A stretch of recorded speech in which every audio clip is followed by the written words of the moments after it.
For those who've been following me from way back in 2002, yeah, when I started vlogging about Germany, you've seen I've done a lot of jobs. I always vlog about my new job in Germany. How I go to interviews. I think you've seen my videos, yeah. If you followed me from 2002, you can see my videos where I went to interviews. I got the job. Some I was rejected. Others I went late. I got my first job. I put it here. There's a video. My second job, there's a video. My third job, there's a video. My fourth job, there's a video. So go check them out on my channel. So I have done a lot of jobs in Germany. A lot of jobs. I've done everything except caregiving jobs. And caregiving jobs, I told you about it. How they called me.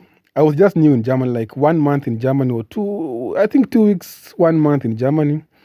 Then I had like an A2 certificate in German language. And I told you, once you arrive on the ground, that's when you know that you don't know anything about German language. When you're in Kenya, you can go to Goethe Institute, study, do the exam, pass. But the real Dutch is on the ground. I was floating, I was new, I was green. I didn't understand anything about German language. There are some phrases that they use, but you don't know anything about it. So I applied a job online for CNA caregiving jobs. The lady was so nice, yeah.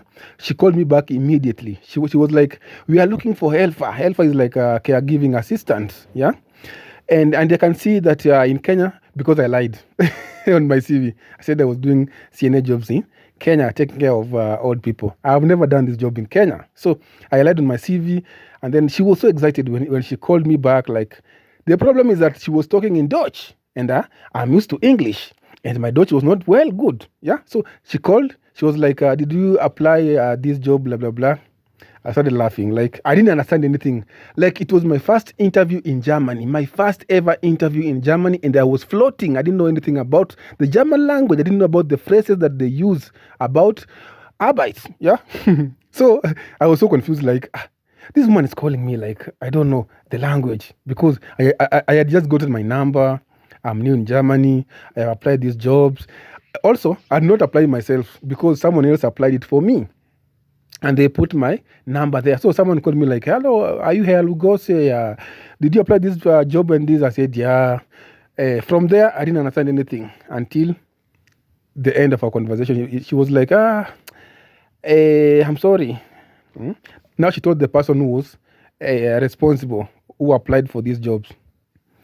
She told them that that guy is good. He has experience, but he doesn't understand Dutch language. How will he communicate with my patients?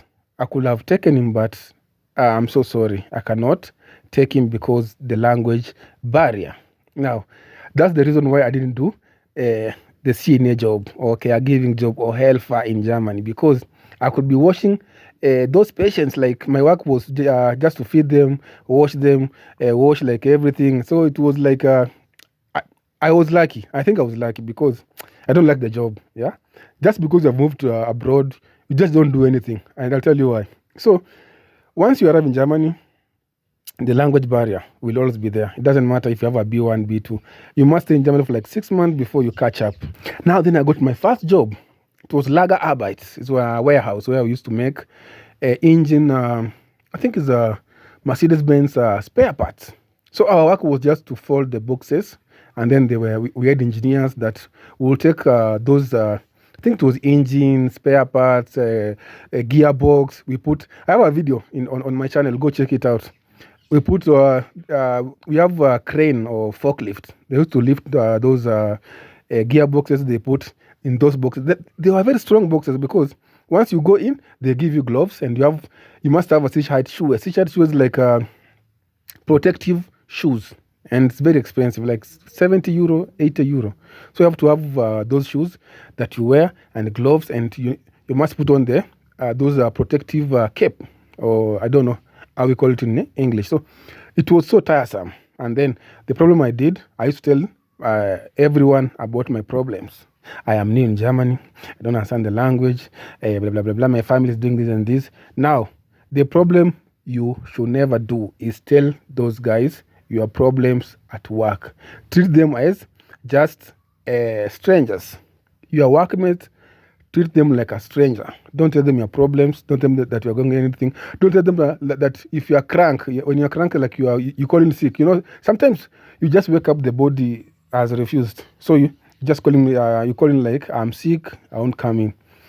Don't even add those people you work with in Germany on social media. If they ask you, are you on Instagram? Say no. Are you on Facebook? Tell them in Africa we don't have Facebook. Are you on Twitter? Are you on TikTok? Tell them in Africa we don't have TikTok. So that even if you know them, like they know you, tell them that's not you. Yeah, because you can call in, you are very crank, and then someone will just spy on your wall, and then they forward it to HR, and then you will be sacked because your friends, they snitch on you. Just view them as your enemies. Yeah, they're not your enemies, but just view them as your enemies, because if you tolerate them, my friend, you'll suffer. And Germans don't keep secrets. Don't tell them your secrets. Everyone in Germany don't. Even the Kenyans themselves, they don't keep secrets. Though your only secret is safe with you, yeah, and your mother back at home. So block everyone, and then don't just pick any job. For me, I used to pick any jobs because I needed the experience. I told you in Germany it's all about experience. So I used to pick any job so that I can get experience, so that when I apply for another job, I'll say that I used to work here and here and here, and it was successful because my that job, they didn't even request me to go for interviews. I just forwarded my resume and CV and my certificates, and then they just told me that you can start on Monday. Come pick this and this. I didn't even go for interview because my experience, a Farong, it was successful because they know I've done these jobs, I've done with these companies, and this just the same company. So make sure you don't take any job because you'll be mentally drained. For me, I used to pick any job because I was desperate. I am new in Germany. I need money. My family back at home, they know their son is in Germany. So I used to work, but looking back, I regret. Yeah, why? Because my first job, it was newspaper or magazine delivery in the morning. I used to wake up at 3 a.m.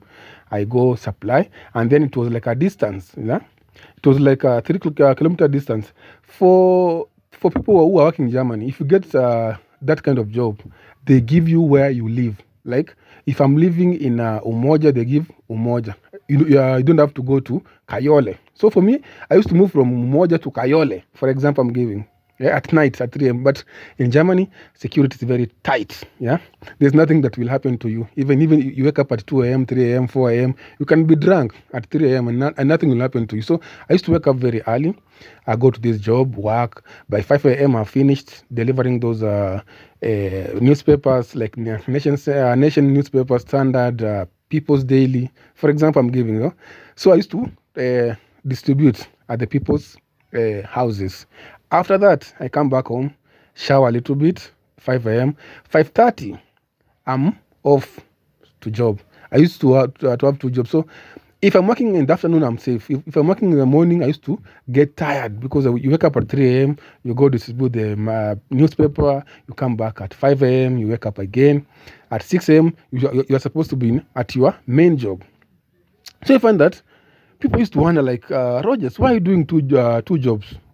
What's the problem? Yeah, my workmates used to ask me, you always sleepy. Yeah, but the good thing about that job, it was like flexible. I don't have any boss that will be bossing me around, like I do this. No. You just wake up yourself, you do the distribution, come back home, you shower, you go again to your main job. It was so nice. Yeah, and then it was so tiresome, and then the money wasn't even that good. So let me tell you about Germany. If you need to survive in Germany, go to school. Study about something, like have a diploma in Germany in something. Once you have like a certificate in something, you can easily negotiate for your salary. Like, boss, can I do with 23 euro, 24 euro? You find that you're working for 12 euro and someone else is working for 30 euro or 25 euro. So education is very important in Germany. Education is very important. Once you arrive in Germany, please go to school, study with the language. Get your B1 certificate, find house building, do it for 3 years, and then now you can start working, because once you start working, you'll be earning more, twice the person who wasn't going to school. Like Me, who did not go to school in Germany, I just arrived in Germany and started working. And then you find that your money is not even half of the people who studied in Germany. So once you go to school, the money is good. So that is my lesson that I learned in Germany. School is very important. And I'll see you in the next video.